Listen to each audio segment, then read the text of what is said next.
Vatanı Kırım seni pek seveyim.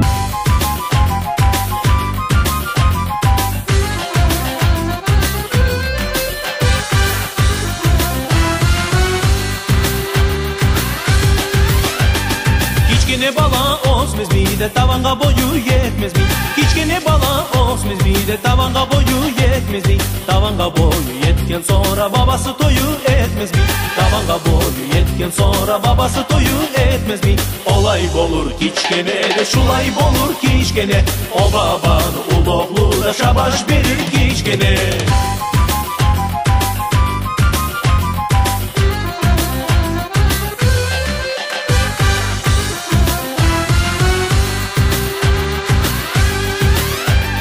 Kichkine çardaktan bakar da zilifleri yel kakar. Kichkine çardaktan bakar da zilifleri yel kakar.